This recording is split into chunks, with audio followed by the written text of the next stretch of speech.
வணக்கம் நண்பர்களே. இன்டர்நேஷனல் பாலிடிக்ஸில் நாம் டிஸ்கஸ் பண்ண போகிற டாபிக் என்னன்னு பார்த்தீங்கன்னா, இந்தியாவுடைய அண்டை நாடான வங்கதேசம். இங்கே நிலவக்கூடிய மத அரசியல், அது இல்லாமல் அங்கே இருக்கக்கூடிய ஹிந்து மக்கள், இந்த ஹிந்து கம்யூனிட்டி மேலே ரெகுலராக நடக்கக்கூடிய வைலன்ஸ், இதற்கான காரணங்கள் என்ன, இதை இன்டர்நேஷ்னல் ரிலேஷன்ஸ் பாயிண்ட் ஆஃப் வியூவில், பொலிட்டிக்கல் பாயிண்ட் ஆஃப் வியூவில், சயின்டிஃபிக்காக ரேஷ்னலாக டிஸ்கஸ் பண்ண போகிறோம். மதத்தை வச்சு மட்டும் நம்ம டிஸ்கஸ் பண்ண போகிறதில்ல. இந்த பிரச்சனைகளுக்கான அடிப்படை காரணம் என்ன, இதை நான் இன்டெப்த்தாக எக்ஸ்பிளைன் பண்ணுறேன். இந்த வீடியோவை ஃபுல்லாக கேளுங்க. நிறைய பேர் இந்த எக்ஸ்ட்ரீமிசம், டெரரிசம், தீவிரவாதம், பயங்கரவாதம், இதை பெரும்பாலும் ஒரு மதத்தோடு அசோசியேட் பண்ணுவாங்க. இஸ்லாம், இது உண்மையானு பார்த்தீங்கன்னா உண்மை கிடையாது. எந்த ஒரு மதமும் பயங்கரவாதத்துக்கோ தீவிரவாதத்துக்கோ காரணம் கிடையாது. நீங்கள் மதத்துக்குள்ளே பார்த்தீங்கன்னா அரசியல் இருக்குது, இல்லைன்னு சொல்ல. ஆனால் எல்லா மதமுமே ப்ரீச் பண்ணுற வேல்யூஸ், யூனிவர்சல் வேல்யூஸ் பார்த்தீங்கன்னா ஒன்று தான். பிரதர்ஹுட், லவ், டாலரன்ஸ், பீஸ், இதுதான் சொல்லுது. அமைதியோடு வாழுங்க, ஒன்றா வாழுங்க, இதுதான் சொல்லுது. அப்போ பயங்கரவாதம் எங்கேருந்து வருதுன்னு பார்த்தீங்கன்னா, மனிதர்கள் ஒரு சில பேர் அந்த மதத்தை அடையாளமாக யூஸ் பண்ணி அவங்களுடைய பவர், இன்ட்ரெஸ்ட், இதை அடையணும்னு நினைப்பாங்க. அப்போ அந்த ஆதிக்கத்துக்கு ஒரு சில பேர் அந்த மதத்தை மிஸ்யூஸ் பண்ணிடுவாங்க. அங்கே தான் எக்ஸ்ட்ரீமிசமோ டெரரிசமோ வருது. இது இஸ்லாமில் மட்டும் இல்லை, பல மதங்களில் நம்மளால் கவனிக்க முடியும். புத்திசம், கிறிஸ்டியானிட்டி, ஹிந்துசம், இந்த மாதிரி சொல்லலாம். அப்போ மதம் காரணம் கிடையாது பயங்கரவாதத்துக்கு, மனிதர்கள் காரணம், அதாவது ஒரு சில பேர் காரணம். புரியுதா? இப்போ பங்களாதேஷ் விவகாரத்துக்கு வருவோம். பங்களாதேஷில் இருக்கக்கூடிய மத அரசியல் என்ன, ஹிந்துஸ் மேலே ஏன் வயலன்ஸ் நடக்குது, இஸ்லாமிஸ்ட் பாலிட்டிக்ஸ்னு சொல்லுவாங்க. இதனுடைய அர்த்தம் என்னன்னா, இஸ்லாம்ன்ற மதத்தை வச்சு நடக்கக்கூடிய அரசியல். இஸ்லாமிஸ்ட், இஸ்லாமிக்குன்னு சொல்லக்கூடாது. நிறைய பேர் இஸ்லாமிக்குன்னு சொல்லுவாங்க. இஸ்லாமிஸ்ட்ன்றது இஸ்லாமை வச்சு செய்யக்கூடிய அரசியல். இதை ஒரு சில பேர் செய்வாங்க, அவங்க தான் இஸ்லாமிஸ்ட் குரூப். நீங்கள் இஸ்லாமை ஃபாலோ பண்ணுறீங்க, முஸ்லீம் அப்படின்னா நீங்கள் இஸ்லாமிஸ்ட் கிடையாது. அரசியல் பண்ணாதான் நீங்கள் இஸ்லாமிஸ்ட்.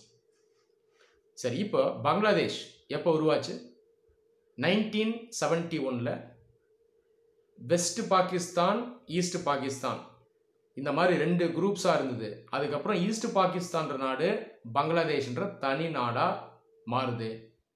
இதுக்கு முக்கிய காரணம் இந்தியா. நாம தான் 1971 லிபரேஷன் வரோம் பங்களாதேஷில், பாகிஸ்தானோட சேர்ந்து சண்டை போட்டு நாம் பங்களாதேஷை தனி நாடாக உருவாக்குறோம்.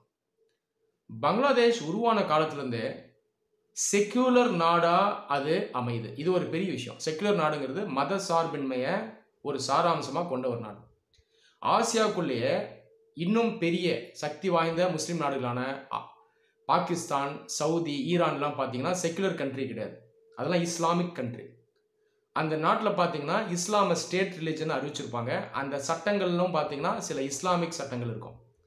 அது காரணம் அந்த நாடுகள் இஸ்லாமை ஒரு அடையாளமாக உள்ள வைக்கணும்னு நினைக்கிறாங்க. ஆனால் பங்களாதேஷ் ஸ்டார்டிங்ல இருந்து செக்குலர் கண்ட்ரியா இருக்கு. புரியுதா? டர்க்கி போன்ற முஸ்லீம் நாடுகள் 100 வருஷம் முன்னாடியே செக்குலர் கண்ட்ரி ஆயிடுச்சு. ஆனால் பங்களாதேஷ் புதுசாக உருவாகுது, ஏழை நாடாக இருக்கு. ஆனால் உருவாகும் போதே செக்குலர் கண்ட்ரியாக உருவாகுது. இது ரொம்ப யூனிக். அப்போ நீங்கள் தெற்கு ஆசியாவுக்குள்ள பார்த்தீங்கன்னா இந்தியாவை தவிர்த்து இன்னொரு பெரிய ஒரு நாடு செக்குலரிசமை சாராம்சமாக கொண்ட ஒரு நாடுனா அது பங்களாதேஷ் தான்.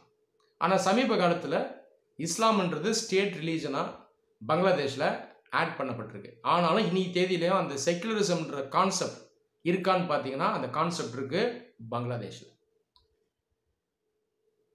பங்களாதேஷ் இங்கே யார் வாழ்கிறாங்க அப்படின்னு பார்த்தீங்கன்னா majority people Bengali Muslims.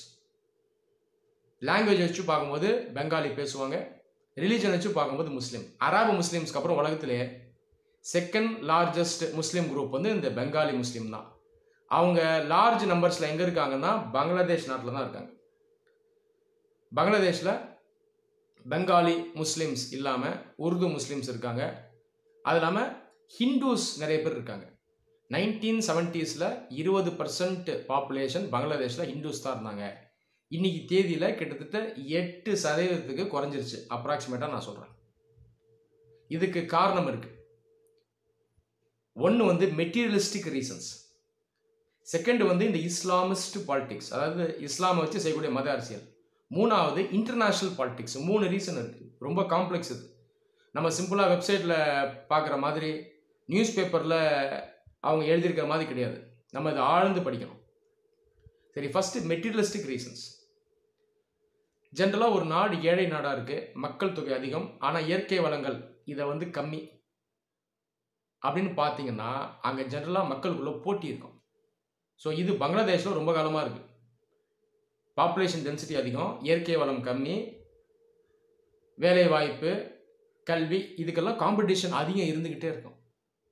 So இந்த மாதிரி நாடுகளில் என்ன நடக்கும்னா ஒரு சில பேர் அந்த போட்டிக்காக அரசியல் பண்ண ஆரம்பிப்பாங்க. அப்போது அந்த மதத்தை ஒரு அடையாளமாக எடுத்துப்பாங்க.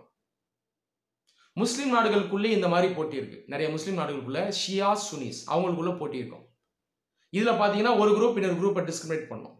பாகிஸ்தான் ஒரு உதாரணமாக சொல்லலாம். அங்கே பார்த்தீங்கன்னா ஷியாஸ் நிறைய பேர் டிஸ்கிரிமினேட் ஆவாங்க, அஹமதியா முஸ்லீம்ஸும் டிஸ்கிரிமினேட் ஆவாங்க. பங்களாதேஷ்குள்ளேயே ஷியாஸ் இவங்க டிஸ்கிரிமினேட் பண்ணப்பட்டிருக்காங்க. இன்னைக்கு தேதியில் அந்த டிஸ்கிரிமினேஷன் இருக்கு. இதே பாணியில் தான் ஹிந்துஸ் மேலேயும் டிஸ்கிரிமினேஷன் இருக்கு. இதெல்லாம் மெட்டீரியலிஸ்டிக் ரீசன்ஸ். இப்போ ஹிந்துஸ் கையில் இருக்கக்கூடிய லேண்டை வாங்கிடணும் அப்படின்னு ஒரு சில முஸ்லீம் குரூப்ஸ் நினைப்பாங்க. எல்லாரும் கிடையாது, எல்லா முஸ்லீம் சொல்ல ஒரு சில குரூப்ஸ். நான் சொல்கிறவங்க அந்த ரிலீஜனை பவருக்காக யூஸ் பண்ணணும்னு நினைக்கிறவங்க. ஹிந்துஸ்னுடைய ரிலீஜியஸ் பிளேசஸ் அதை இவங்க கையில் எடுத்துடணும் அப்படின்னு நினைக்கிறவங்க. அந்த பாப்புலேஷன் இவங்களை மார்ஜினலைஸ் பண்ணிடணும்னு நினைக்கிறவங்க. இவங்கெல்லாம் ஹிந்துஸை மெட்டீரியலிஸ்டிக் ரீசன்ஸ்க்காக டிஸ்கிரிமினேட் பண்ணுறாங்க.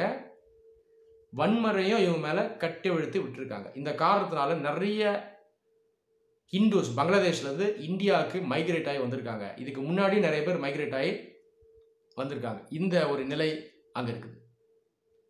இரண்டாவது காரணம் பார்த்தீங்கன்னா இஸ்லாமிஸ்ட் பாலிடிக்ஸ், மதத்தை வச்சு நடக்கக்கூடிய அரசியல்.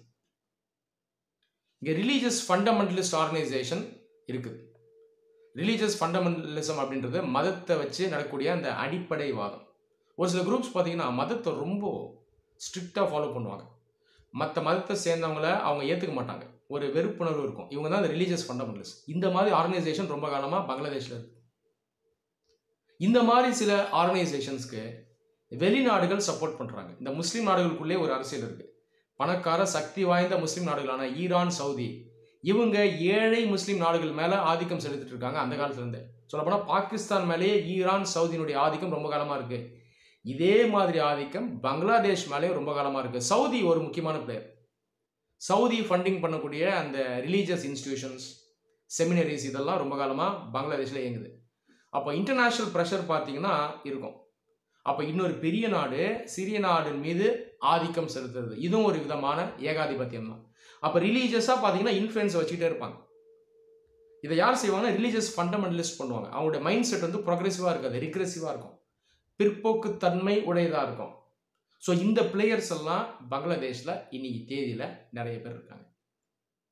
அது இல்லாமல் அரசியல் கட்சிகள்னு பார்க்கும்பொழுது இதுலேயும் பிரச்சனை இருக்குது. இன்னைக்கு தேதியில் ruling party of Bangladesh Awami league. Awami league 1971 liberation வாரில் இறங்கி போராடுறவங்க. பங்களாதேஷ் ஃபவுண்டிங் ஃபாதர் ஷேக் முஜிபுர் ரஹ்மான், அதுக்கப்புறம் அவர் கொல்லப்பட்டார். அவருடைய மகள் தான் இன்னைக்கு Bangladesh prime minister Sheikh Hasina. Awami league பார்த்தீங்கன்னா மற்ற பார்ட்டிஸை கம்பேர் பண்ணும்போது ப்ரொக்ரெசிவான லிபரல் பார்ட்டி. டெமோக்ரஸியை கொஞ்சம் ஏற்றுக்கிறவங்க, செக்குலரிசமை கொஞ்சம் பெட்டராக ஏற்றுக்கிறவங்க. ஃபுல்லி செக்குலர்னு சொல்ல முடியாது, அவங்களும் அரசியல் பண்ணுவாங்க. ஆனால் மற்ற கட்சிகள் இந்த பிஎன்பி மாதிரி கட்சிகளை கம்பேர் பண்ணும்போது இவங்க பெட்டர். பிஎன்பி பாகிஸ்தானோட அவங்க க்ளோஸ், ரியாக்ஷனரி பார்ட்டி, மதத்தை அதிகமாக அரசியலுக்காக யூஸ் பண்ணக்கூடிய கட்சி பிஎன்பி. இதுக்கு முன்னாடி இந்தியாவை ரொம்ப ஸ்ட்ராங்காக பிஎன்பி எதிர்த்துருக்காங்க. ஸோ இந்த மாதிரி அரசியல் சூழ்நிலை அங்கே இருக்குது. அது இல்லாமல் இந்த ஜமாத் இஸ்லாமி போன்ற அரசியல் அமைப்புகளும் இருக்குது. இவங்க இன்னும் பார்த்தீங்கன்னா ரொம்ப ஸ்ட்ரிக்டாக மதத்தை ஃபாலோ பண்ணுறவங்க. இவங்க ரிலீஜியஸ் ஃபண்டமெண்டலிஸ்ட், அடிப்படைவாதிகள். இந்த மாதிரி குரூப்ஸையும் நம்மளால் பங்களாதேஷில் கவனிக்க முடியுது. இந்த ஜமாத் இஸ்லாமி போன்ற அமைப்புகள், இந்த ஃபண்டமெண்டலிஸ்ட்க்கு பாகிஸ்தான் ரொம்ப காலமாக சப்போர்ட் பண்ணுறாங்க. பாகிஸ்தான்லேயே அந்த ஜமாத் இஸ்லாமி குரூப் இருக்குது. ஸோ இந்த பிற்போக்குவாதிகள் இவங்களுடைய ப்ரெசன்ஸ் பங்களாதேஷில் ரொம்ப காலமாக அதிகமாக இருக்குது.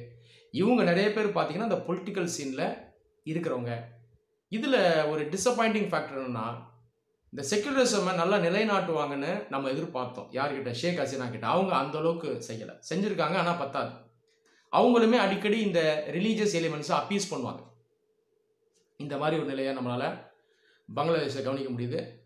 ஹிந்துஸ்க்கு எதிராக அந்த வயலன்ஸ் நடக்குது இல்லையா, ஒரு ஹியூமன் ரைட்ஸ் குரூப் அவங்க எஸ்டிமேட் பண்ணியிருக்காங்க, கடந்த ஒரு 7-8 வருஷத்தில் 1000க்கும் மேற்பட்ட வன்முறை சம்பவங்கள் ஹிந்துஸ் மேலே நடந்திருக்கு. இதை ஜஸ்டிஃபை பண்ணுற ஒரு சில குரூப்ஸ் இருக்குது. அவங்க என்ன சொல்லுவாங்கன்னா, இந்தியாவில் முஸ்லீம்ஸ்க்கு எதிராக வயலன்ஸ் அதிகம் நடக்குது, மைனாரிட்டி ரைட்ஸ் இல்லை, அதனுடைய கவுண்டர் ரியாக்ஷன் தான் இதுன்னு சொல்கிறவங்களும் இருக்காங்க.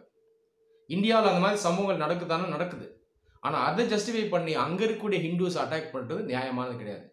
எந்த ரிலிஜனாக வேணால் ஒருத்தர் சேர்ந்தவராக இருக்கலாம். ஆனால் அரசியலை ரிலீஜனை வச்சு மிஸ்யூஸ் பண்ணுறது, வைலன்ஸை கட்டுப்படுத்தி விடுறது, பயங்கரவாதத்தை ஊக்குவிக்கிறது எந்த காரணத்தை கொண்டும் நம்மளால் சப்போர்ட் பண்ண முடியாது. ஸோ பங்களாதேஷில் இருக்கக்கூடிய அரசியல் சூழ்நிலை இதுதான். ஃப்யூச்சரில் இந்தியா பங்களாதேஷோட க்ளோஸாக கோஆப்ரேட் பண்ணும். ஏன்னா செக்குலரிசம்ன்ற ஃபேக்டர் இருக்குது. பெங்காலி லாங்குவேஜ் இதுவுமே இந்தியாவுக்கும் பங்களாதேஷுக்கும் உள்ள ஒரு பிரிட்ஜ், ஒரு சாஃப்ட் பவர்.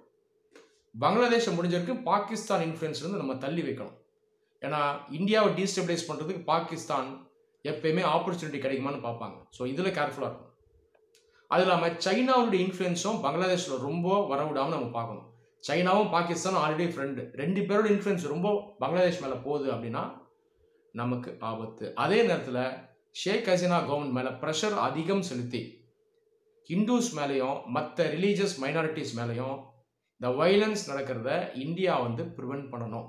அவங்களுடைய ரைட்ஸை இந்தியா இன்ஷூர் பண்ணணும். ஏன்னா ரொம்ப காலமாக இந்த மைக்ரேஷன் இந்தியாவுக்குள்ள நடந்துட்டுருக்கு. இது இந்தியாவுக்கும் ப்ராப்ளம் தான். ஸோ அங்கே இருக்கக்கூடிய ஹிந்து சிட்டிசன்ஸை சேஃபாக பங்களாதேஷ்குள்ளேயே வாழ வைக்கிறதுக்கான முயற்சியில் இந்தியா ஈடுபடணும். இதில் பார்த்தீங்கன்னா பங்களாதேஷ் மேலே ப்ரெஷர் போடணும் இந்தியா. ஃப்யூச்சரில் இந்தியாவும் பங்களாதேஷும் சார்க் அமைப்பு கீழே நம்ம கோஆப்ரேட் பண்ணணும். சார்க் அமைப்பை யூஸ் பண்ணி ஒட்டுமொத்தமாக தெற்கு ஆசியாவில் நம்ம வளர்ச்சியை கொண்டு வரணும். வளர்ச்சி ஃப்யூச்சரில் பங்களாதேஷ்க்கு வந்துருச்சு அப்படின்னா நேச்சுரலாக இந்த மத அரசியல்லாம் கம்மியாயிடும். ஏன்னா நாடே வளருது. அப்போ போட்டி பார்த்தீங்கன்னா அந்தளவுக்கு இருக்காது. மதத்தை பெரும்பாலும் மக்கள் அரசியலுக்காக யூஸ் பண்ண மாட்டாங்க. புரியுதா? இந்த ஒரு நிலை வரணும். ஸோ டெவலப்மெண்ட்ன்றது தேவை. டெவலப்மெண்ட்டுக்கும் இந்தியா பங்களாதேஷ்க்கு அசிஸ்ட் பண்ணணும். எப்படி சைனா பல நாடுகள் அசிஸ்ட் பண்ணுதோ, நாமளும் நம்மளுடைய இன்ஃப்ளூயன்ஸை சவுத் ஏஷியாவில் அதிகப்படுத்தணும். ஸோ இந்த இனிஷியேட்டிவ்ஸை இந்தியா ஃப்யூச்சரில் எடுக்கணும். மதம் அப்படின்றது பீஸ், லவ், பிரதர்ஹுட் இதுக்கு மட்டும்தான். எந்த மதத்தையும் யூஸ் பண்ணி மற்ற மதத்தை சேர்ந்தவங்க மீது வன்முறையை கட்டவிழ்த்து விடுறது கண்டிப்பாக தவறானது. இதில் எல்லா நாடுகளும் கவனமாக இருக்கணும். நன்றி.